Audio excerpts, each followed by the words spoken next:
Iran வந்து பயங்கர வலிமையாக இருக்காங்க. இதில் வந்து எல்லா வகையான ஆயுதங்களும் இருக்குது. அதுக்கப்புறம் அணு ஆயுதம் செய்யக்கூடிய எல்லா இதுவும் வச்சுருக்காங்க.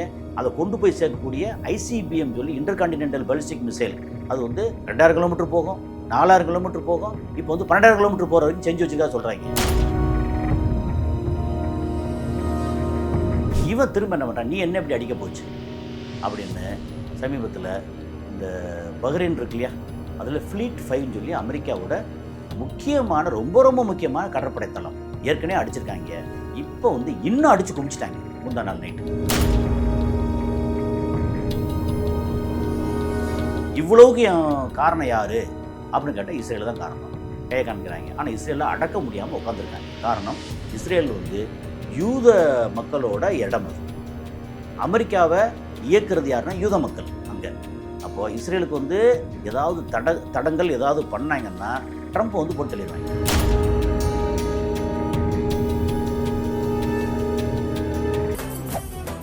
மெரிபா பன்னீர் சோடா, ஐ ட்ரஸ்ட் மெரிபா. அப்புறம் இந்த மாதிரி இல்லுமினேட்டும் கேள்விப்பட்டிருப்பீங்க. இதில் வந்து மெஜாரிட்டி எல்லாமே யூதர்கள். அப்போது அமெரிக்காவில் காசை வாங்கிட்டு அமெரிக்காக்காரனுக்கு லஞ்சத்தை கொடுத்துட்டு மிச்ச காசை வந்து இஸ்ரேலுக்கு அனுப்பிச்சு அந்த மாதிரி எல்லா வேலையும் பார்ப்பாங்க.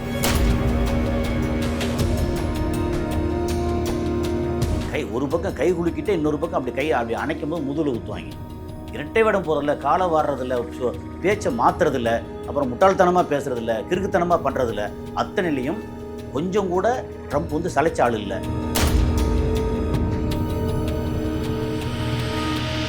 அப்புறம் இந்த சைடில் ஒரு 8 கிலோமீட்டர் உள்ளே போகுது இல்லையா, அதை விட்டுட்டு மற்ற சைடில் போனால் கடலில் வந்து கன்னி வெடி போதிச்சுட்டாங்க. ஈரான் எங்களை மீறி யாரும் போகக்கூடாது, எங்கள் இடம் இது. இங்கே போனேன்னா வெடிச்சு சதறிடும். கன்னி வெடி, மிதக்கிற கன்னி வெடி, கீழே உள்ள கன்னி வெடி, சைடில் உள்ள கன்னி வெடி, விதவிதமான கன்னி வெடி போய் வச்சுக்காங்க. நாங்கள் சொல்கிற ரூட்டில் மட்டும் போனால் உனக்கு சேஃப். அப்போ அந்த ரூட்டில் போகிறதா தான் காசு கொடுக்கும்.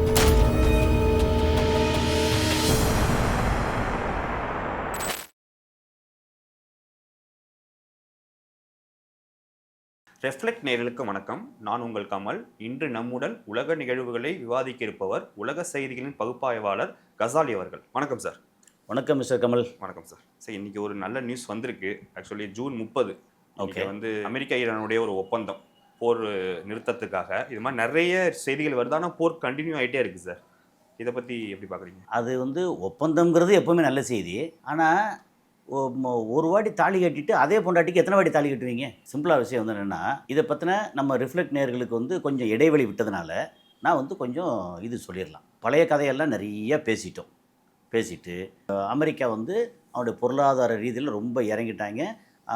ஈரான் வந்து நிறைய அடி வாங்கியிருக்காங்க.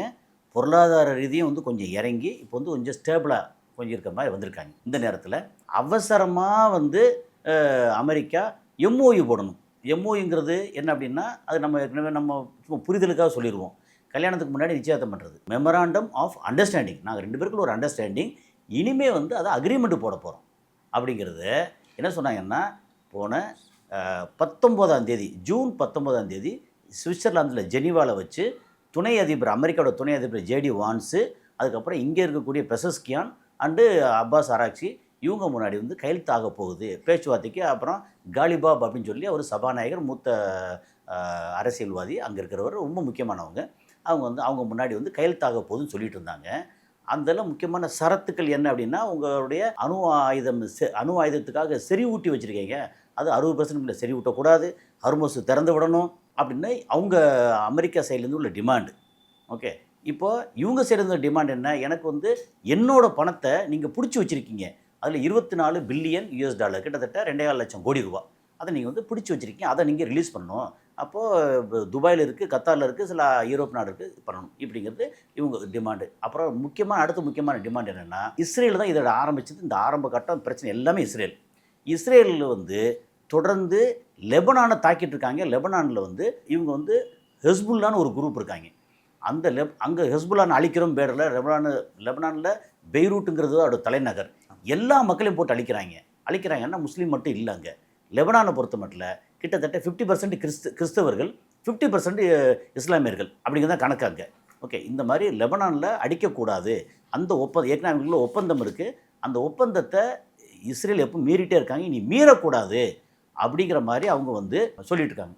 அப்போ சரி, ஓகே, நாங்கள் வந்து இனிமேல் இஸ்ரேல் லெபனான் ஒப்பந்தம் அதை அப்படியே கன்டினியூ பண்ணாங்க. அது இஸ்ரேல் வந்து லெபனானை அடிக்காது, அதுக்கு நாங்கள் பொறுப்பு அப்படின்னு அமெரிக்கா பொறுப்பேற்றுக்கிட்டாங்க. பொறுப்பேற்றுட்டு இருக்கும்போதே இஸ்ரேல் என்ன பண்ணிட்டாங்க, அமெரிக்கா அது இஷ்டத்துக்கு எப்படி சொல்ல போச்சு, மறுபடியும் நாங்கள் வந்து அடிக்கத்தான் செய்வோம் அப்படின்ன மாதிரி இஸ்ரேல் வந்து அமெரிக்காவுக்கு எதிரானாங்க. அப்போ சரி வந்து உரண்டை இழுத்துருவாங்க, பிரச்சனை வந்துடும் அப்படிங்கிறதுக்காக G7 மாநாட்டுக்கு ட்ரம்ப் போகிறாருங்க.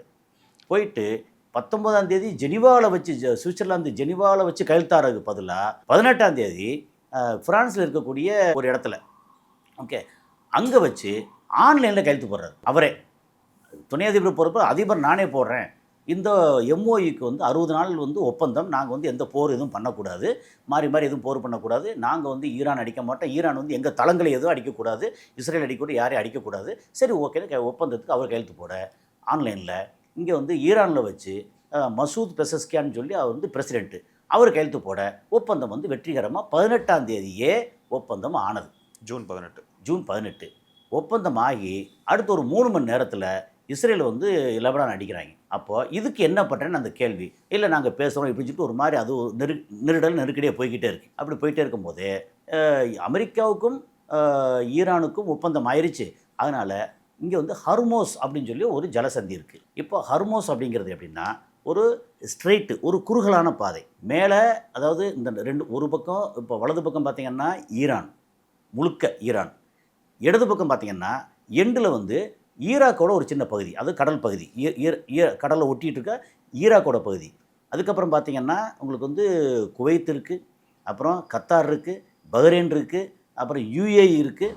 அப்புறம் UAE வந்து கரெக்டாக அந்த பெர்ஷியன் கல்ஃப்னு சொல்லுவோம், பாரசீக வளைகுடா, அந்த பெர்ஷியன் கல்ஃபில் ரைட்டில் ஃபுல்லாக வந்து ஈரான்னா லெஃப்ட் சைடில், அப்புறம் சவுதி அரேபியாவோட ஈஸ்டர்ன் ப்ராவின்ஸ் சொல்லி அந்த ஏரியாவில் இருக்குது. இது எல்லாம் வந்து Iraq, Kuwait, Saudi Arabia, Qatar, Bahrain, UAE, இந்த 6 நாடுகளோட பார்டர் வந்து பெர்ஷியன் கல்ஃபில் இந்த சைடில் இருக்குது. அப்புறம் இன்னொரு முக்கியமான விஷயம் என்னென்னா, இந்த UAEங்கிறது வந்து அபுதாபியில் ஆரம்பித்து எண்டு வந்து ஃபுஜராவில் முடியும்.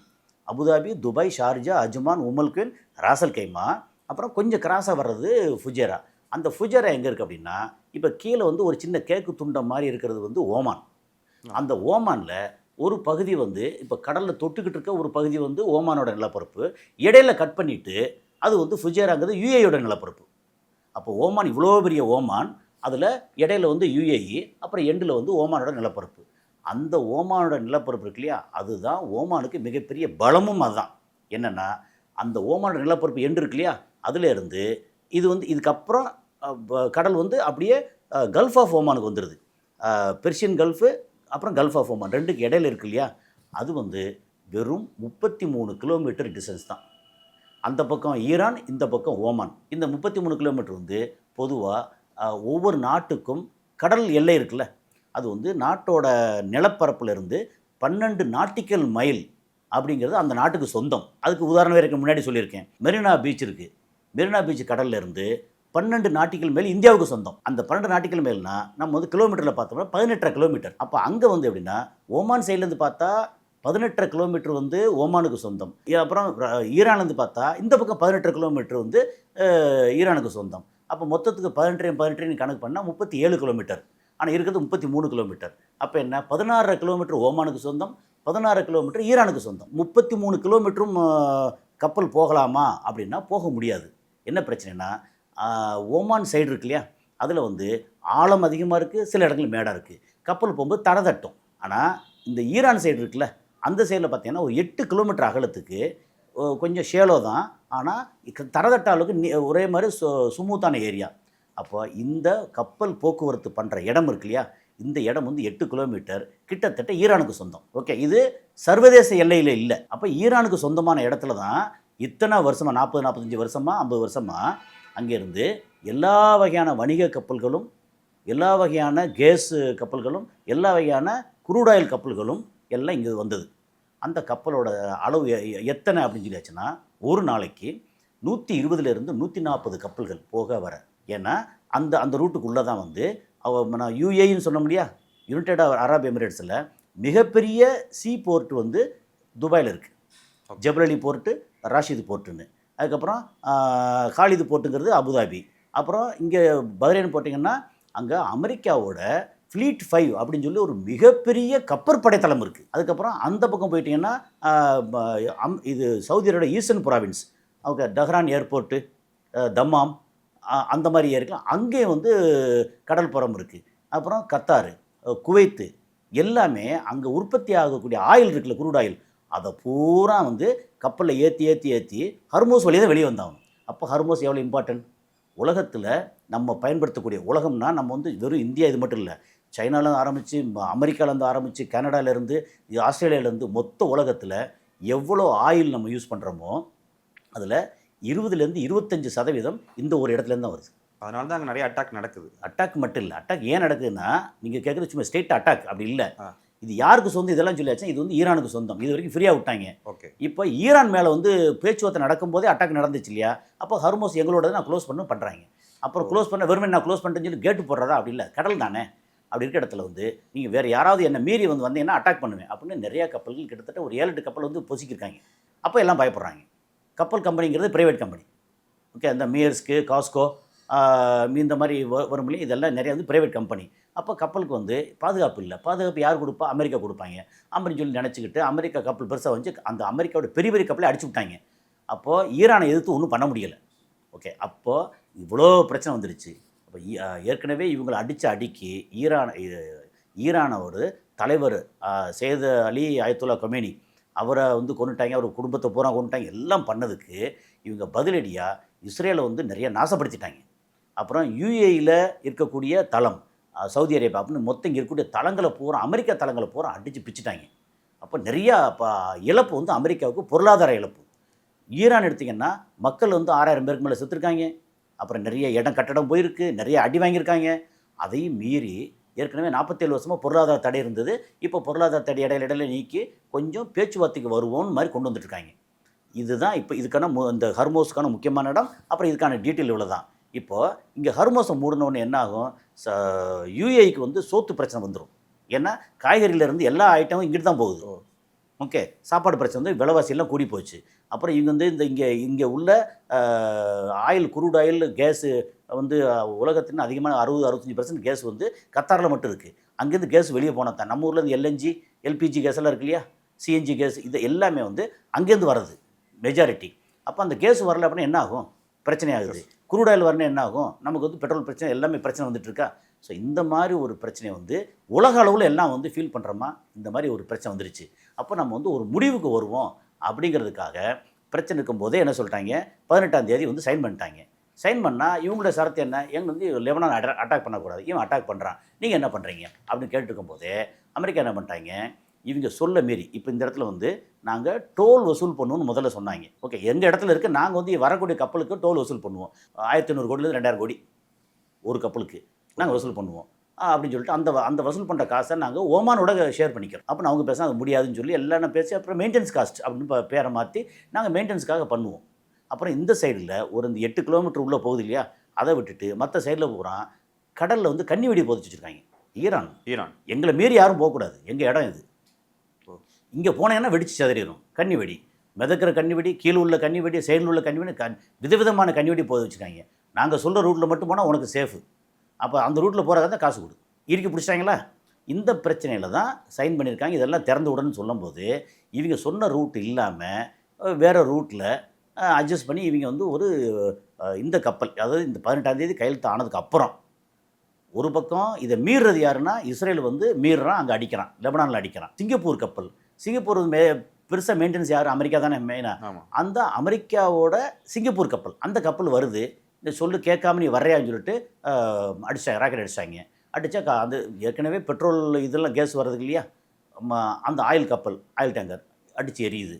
அப்போ நீ வந்து கப்பல் எப்படி அடிக்க போச்சு அப்படின்னு அமெரிக்கா என்ன பண்ணுறான், திரும்ப ஒரு 11 இடம், முக்கியமாக வந்து அந்த சிரிக் ஐலாண்டுன்னு ஒரு ஐலாண்டு, அந்த ஏரியா அடிக்கிறான். அங்கே நிறைய கம்யூனிகேஷன் அதெல்லாம் நிறையா வருது, அடிக்கிறாங்க. அடித்த உடனே இவன் திரும்ப என்ன பண்ணுறான், நீ என்ன எப்படி அடிக்க போச்சு அப்படின்னு சமீபத்தில் இந்த பஹ்ரைன் இருக்கு இல்லையா, அதில் ஃப்ளீட் 5ன்னு சொல்லி அமெரிக்காவோட முக்கியமான ரொம்ப ரொம்ப முக்கியமான கடற்படை தளம் ஏற்கனவே அடிச்சிருக்காங்க. இப்போ வந்து இன்னும் அடித்து குமிச்சிட்டாங்க முந்தா நாள் நைட்டு. ஓகே, அப்புறம் இன்னொரு இடம் எது அப்படின்னா குவைத்து. குவைத்து அண்டு பஹ்ரைன் பூரா அடித்து பிச்சுட்டாங்க.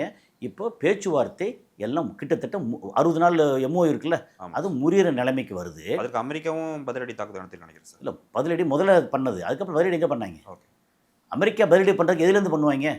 இவங்களோட தளத்துலேருந்து பண்ணணும். இந்த தளத்தை வந்து சவுதி அரேபியா வந்து தரமாட்டோன்றாங்க, யுஏஇ வந்து பயப்படுறாங்க, கத்தார் வந்து ஐயோ முடியாதுன்றாங்க. இந்த மாதிரி அவர் குவைத்தும் பஹ்ரைன் மட்டும்தான் இதுக்கு வந்து ஓகேன்னு சொல்லியிருந்தா, ரெண்டையும் அடிச்சிட்டாங்க இப்போது. அதுக்கப்புறம் இவங்க வந்து ஜோர்டான்லேருந்து வரும். ஓகே, ஜோர்டானில் வரும்போது ஜோர்டானோட தளத்தையும் நிறைய அடிச்சிட்டாங்க ஈரான். ஈரான் வந்து பயங்கர வலிமையாக இருக்காங்க. அவங்க வந்து எல்லா வகையான ஆயுதங்களும் இருக்குது. அதுக்கப்புறம் அணு ஆயுதம் செய்யக்கூடிய எல்லா இதுவும் வச்சுருக்காங்க. அதை கொண்டு போய் சேர்க்கக்கூடிய ஐசிபிஎம் சொல்லி இன்டர்கான்டினென்டல் பாலிஸ்டிக் மிசைல், அது வந்து 2000 கிலோமீட்டர் போகும், 4000 கிலோமீட்டர் போகும். இப்போ வந்து 12000 கிலோமீட்டர் போகிற வரைக்கும் செஞ்சு வச்சுருக்கா சொல்கிறாங்க. 4000 கிலோமீட்டர் வந்து போகிறத வந்து நிரூபிச்சிட்டாங்க ஏற்கனவே. அது வந்து கொரம்சாகர் 4 அப்படின்னு சொல்லி அந்த மிசைலோட பேர். அது வந்து டிகோ கார்சியா அப்படின்னு சொல்லி ஒரு ஐலாண்ட் இருக்குது இந்திய பெருங்கடலில். அது வந்து ஈரான்லேருந்து 4000 கிலோமீட்டரு, அங்கே போய் அடித்தாங்க. அப்போ இவங்க கையில் எல்லா விதமான ஆயுதங்கள் இருக்குது. அப்புறம் கடலில் பார்த்திங்கன்னா கொசு படைன்ற மாதிரி போட்டு, சின்ன சின்ன ஃபைபர் போட்டு, அது ஆட்டோமேட்டிக்கு எல்லாம் வந்து ப்ரோக்ராம் பண்ணி விட்டாங்கன்னா எது வந்தாலும் போட்டு அடின்னு அடித்து தானாக அடித்து முட்டி அது உடஞ்சிரும். அப்படி கொசு படை. இந்த மாதிரி எல்லா வகையில் அடிக்கிறாங்க. அப்புறம் மேலே பறந்து வந்த F-15, F-16, F-35 எல்லாத்தையும் அடிச்சிட்டாங்க. அப்போ இவங்களை வந்து எப்படி அடக்கிறது, அடக்க முடியாமல் உட்காந்துருக்காங்க.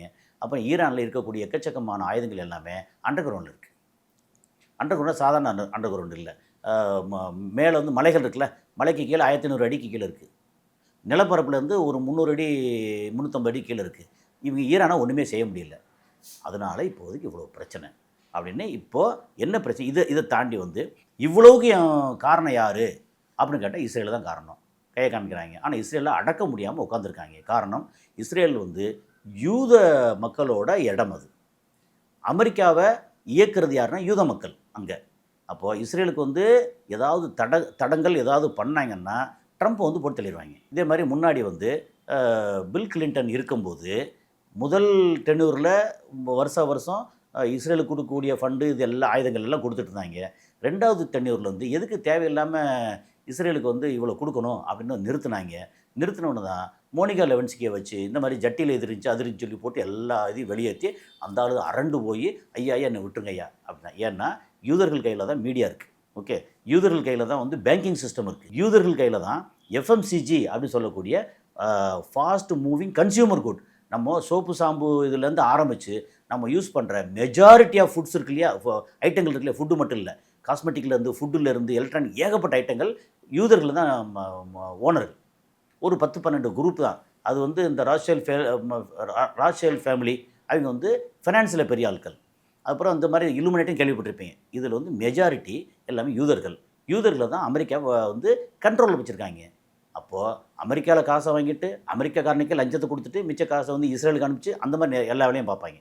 ஓகே, யூதர்களை மீறி அமெரிக்கா ஒன்றும் பண்ண முடியாமல் தத்தளிச்சுக்கிட்டு இருக்குது. இப்போ என்னென்னா அமெரிக்காவோட பொருளாதாரமே மாறி போச்சு. இப்போது முன்னாடி வந்து மிரட்டி எல்லாம் காசு வந்துக்கிட்டு இருந்துச்சு. இப்போ மிரட்டல் எடுபடலை. அமெரிக்கா வந்து லிட்ரலி தோல்வி முகத்தில் இருக்காங்க. அதனால் என்ன பண்ணிட்டாங்க, இந்த அடியெல்லாம் ரொம்ப ஜாஸ்தியாக இருக்க முடியாது. இப்போ ஈரானோட திரும்ப வந்து ஒரு பேச்சுவார்த்தை அக்ரிமெண்ட்டு. அப்போ ஏற்கனவே போட்ட அக்ரிமெண்ட்டு அது இருக்கட்டும், நான் மிலிட்ரி வச்சு நாங்கள் சண்டை போட்டாலும் நாங்கள் வந்து எங்களோட அமைதி பேச்சுவார்த்தை எல்லாம் இந்த எம்ஓயு இதெல்லாம் செல்லுபடியாகும். நான் வந்து எப்படி வந்து 4 பேரை சாத்துவேன், ஆனால் வந்து உனக்கு எனக்கு வந்து ஒப்பந்தம் இருக்குது. தெருச்சண்டை 2 தெரு சண்டை போட்டே இருக்காங்க. நம்ம வந்து இந்த தெருவுமே இப்போ பண்ணக்கூடாதுப்பா அப்படின்னு சொல்லி ஒப்பந்தம் போட்டதுக்கப்புறம் சண்டை போட்டுருக்காங்க. இந்த ஒப்பந்தமும் செல்லும், சண்டையும் நடக்கும். அப்படின்னா எதுக்கு ஒப்பந்தம்? அதுதான் அமெரிக்காவோட நிலைமை. இப்போ வந்து என்ன சொல்லிட்டாங்கன்னா, தோஹாவில் வச்சு நாங்கள் வந்து பேச்சுவார்த்தை பண்ண போகிறோம். எங்களை வந்து ஈரானோட தலைவர்கள் வந்து கெஞ்சி கேட்டாங்க. அதனால் நாங்கள் வந்து எங்களோட முக்கியமான பேச்சுவார்த்தைக்கு ஆளை அனுப்புகிறோம். யார்? ஒன்று ட்ரம்ப்போட சொந்த மருமகன் குஷ்னர்னு பேர், ஜேடு குஷ்னர். இன்னொரு ஆள் வந்து விட்காஃப் மேர் அவரோட ஃப்ரெண்டு. ஓகே, இவங்களுக்கும் அரசியலுக்கும் சம்மந்தமே இல்லை. அவங்க வந்து பிஸ்னஸ் பீப்புள். யாரை தலையை அறுத்தாலும் என்ன பண்ணாலும் அவங்க வந்து நாம் நல்லா இருந்தால் போதும். ஏன்னா 2 பேரும் யூதர்கள். ஓகே, ட்ரம்ப் வந்து யூதன் கிடையாது, ட்ரம்ப்போட மருமகன் யூதன், ட்ரம்ப்போட இன்னொரு 2வது 3வது பொண்டாட்டி யூதன். இந்த மாதிரி அவங்களோட பேக்ரவுண்டு இப்படி பேச்சுவார்த்தைக்கு கிளம்பி வந்துக்கிட்டு இருக்காங்க. தோஹாவில் வச்சு நீ பேச்சுவார்த்தைன்றாங்க. ஈரான் என்ன சொல்லிட்டாங்க, இந்த பேச்சுவார்த்தை எங்களுக்கு சம்மந்தமே இல்லை, எங்களுக்கு தகவலும் கிடையாது, நாங்கள் போகிறதும் இல்லை அப்படின்னு ஈரான் வந்து அமைதியாயிட்டாங்க. அப்போ இவங்க என்ன செய்வாங்க, நேராக பேச்சுவார்த்தைக்கு உட்காந்துட்டு, இங்கே பாருங்கள் நாங்கள் வந்து எங்களை கெஞ்சி கேட்டாங்க பேச்சுவார்த்தைக்கு, நாங்கள் வந்து தோஹாவில் வந்து உட்காந்துருக்கோம் கத்தாரில், ஆனால் ஈரான் வரமாட்டாங்க அப்படின்னு சொல்லி ஈரான் மேலே கெட்ட பேரை உண்டாக்கி, நாங்கள் பேச்சுவார்த்தைக்கு வந்து வரமாட்டேன்ட்டே, நான் உன்னை அடிக்க போகிறேன்டா அப்படின்னு சொல்லி திருப்பி அடிக்கிறதுக்கான எல்லா ஏற்பாடும் பண்ணுறதுக்கு இதெல்லாம் இந்த முகாந்திரம் பண்ணுவாங்க. இதெல்லாம் வந்து அமெரிக்கா பண்ணிகிட்ருக்காங்க. பேச்சுவார்த்தைக்கும் இந்த பேச்சுவார்த்தை அரேஞ்ச் பண்ணது தோஹான்னு சொல்கிறாங்கல்ல, தோஹாவே என்ன சொல்கிறாங்க, இந்த பேச்சுவார்த்தையை பண்ணால் நீங்கள் வந்து இருக்கிற பிரச்சனையே வந்து இஸ்ரேல் தானே ஜினோசைடுன்னு சொல்லி இன அழிப்பு எல்லாம் பண்ணிகிட்ருக்காங்க. கடந்த 3 நாளில் 100 பேரை கொண்டிருக்காங்க. இத்தனைக்கும் அங்கே வந்து ஒப்பந்தம் இருக்குது, அமெரிக்கா ஈரானுக்கு ஒப்பந்தம் இருக்குது, இஸ்ரேலில் லெபனானுக்கு ஒப்பந்தம் இருக்குது. இந்த ஒப்பந்தத்தை மீறி அடிச்சுட்டே இருக்காங்களா, அவன் யார் நீ கட்டுப்படுத்தாமல் பேச்சு சும்மா எப்படி பண்ணுவியா அப்படின்னு இவங்கள கத்தாரோட தலைவரே வந்து சொல்லிட்டு இருக்காங்க. ஸோ பிரச்சனை வந்து சிக்கல் வந்து ஈரானில் சிக்கல் இல்லை, சவுதி அரேபியாவும் இந்த ஜிசிசி கண்ட்ரியில் வந்து 2 பேருக்கு இடையில நிற்கிறாங்க. ஏன்னா அமெரிக்காவோட தளங்கள் எல்லாம் அங்கே இருக்கிறனால அமெரிக்கா எதிர்த்து பேச முடியாது. இப்போ இஸ்ரேல் வந்து சண்டையை நிறுத்தவே முடியாது அப்படின்னு இஸ்ரேல் வந்து உரண்டை எழுத்துட்டு இருக்காங்க. இந்த மாதிரி சூழலில் பேச்சுவார்த்தை நடக்குமா நடக்காதா, நடக்கிறதுக்கு வாய்ப்பு இல்லை ஈரான் சொல்லிட்டாங்க. இதுதான் இன்றைக்கோட மொத்த ஸ்டோரி. இல்லை சார், இந்த போர் தொடங்கிய பல நாட்களாகவே அமெரிக்கா வந்து அமைதி பேச்சுவார்த்தை தான் விரும்புதுன்னு ட்ரம்ப் அடிக்கடி சொல்லுவார். பட் இருந்தாலும் போர் அங்கங்கே நடைபெற்றுட்டே இருக்கு. மேபி இஸ்ரேலை வச்சே அவர் நடத்துறாரோ இல்லை இரட்டை வேடம் போடுறாரா சார்? இல்லை, அவங்க எப்போவுமே இரட்டை வேடம் தான் போடுவாங்க. ஒரு பக்கம் கை குலுக்கிட்டு இன்னொரு பக்கம் அப்படி அணைக்கும் போது முதுகில் ஊற்றுவாங்க. இரட்டை வேடம் போகிறதில்ல, காலை வாடுறதில்ல, பேச்சை மாற்றுறதில்ல, அப்புறம் முட்டாள்தனமாக பேசுகிறதில்ல, கிறுக்குத்தனமாக பண்ணுறதில்ல. அத்தனையிலையும் கொஞ்சம் கூட ட்ரம்ப் வந்து சளைச்ச ஆள் இல்லை. அதுக்கப்புறம் நான் நல்லா இருக்கணும் அப்படின்னா 400 பேர் செத்தா பரவாயில்லன்ற இடத்துல வந்து இஸ்ரேல் இருக்காங்க. இவன் 2 பேரும் ஒன்று சேர்ந்தாங்கன்னா என்ன நடக்கும்? ஈரான் வந்து நான் யாரையும் வழியே போய் அடிக்க மாட்டேன், என்னை அடித்தா நான் திருப்பி விட மாட்டேன் அப்படின்னு ஈரான் வந்து ரொம்ப ஸ்ட்ராங்காக இருக்காங்க. அதனால் அமெரிக்கா பண்ணுறது, அமெரிக்காவோட பொருளாதாரத்திலிருந்து பேரிலிருந்து எல்லாம் வந்து இழந்து ஒரு மாதிரி வந்து ஆடி போயிருக்காங்க. அதுக்கு என்ன காரணம்னு ஒன்று சொல்லிட்டோம்னா, இதுக்கு முன்னாடியெல்லாம் அமெரிக்காவுக்கு வந்து வருமானம் எப்படி வந்துச்சு அப்படின்னு பார்த்தீங்கன்னா, ஒன்று வந்து அவங்களுடைய ஆயுத விற்பனை. ஓகே, இந்தந்த ஆயுதத்தெல்லாம் இங்கே யூஸ் பண்ணியிருக்கோம், F-35 வந்து இத்தனை மில்லியன் பில்லியன் சொல்லி சொல்லுவாங்கல்ல. இப்போ வந்து இந்த ஆயுத விற்பனை ஒன்று. நம்பர் 2 வந்து இந்த டெக்னாலஜி இருக்கு இல்லையா, அந்த விற்பனை. ஓகே, நம்பர் 3 வந்து உலகத்தில் வரக்கூடிய இந்த ஆயில் இருக்குல்ல, இதோட வர்த்தகம் ரொம்ப ரொம்ப ஜாஸ்தி. என்னென்னா உதாரணத்துக்கு இந்தியா வந்து எவ்வளோ வெளியிலேருந்து எவ்வளோ குரூட் ஆயில் அண்டு கேஸ் வாங்குது அப்படின்னா 18 லட்சம் கோடி ஒரு வருஷத்துக்கு. இந்தியாவே அவ்வளோ வாங்குதுன்னா சைனா எவ்வளோ வாங்கும், மற்ற நாடுகள் எவ்வளோ வாங்கும்? அவ்வளவும் சைனா வாங்குறது யுவானில் வாங்கிடுறாங்க. ஆனால் இந்தியா மாதிரி மற்ற எல்லா நாடுகளும் வாங்குதுன்னா எல்லாமே இதில் போகும், எது டாலரில் விநியோகம் பண்ணுவாங்க வர்த்தகம். அப்போ டாலர் அப்படிங்கும்போது அதுக்கான கமிஷன் இருக்குல்ல, அந்த கமிஷனே எத்தனை 1000 கோடி எத்தனை லட்சம் கோடி. ஓகே, உலக அளவில் அதெல்லாம் இப்போ கட் ஆகிட்டுருக்கு. அப்போ அந்த வருமானம் போச்சு.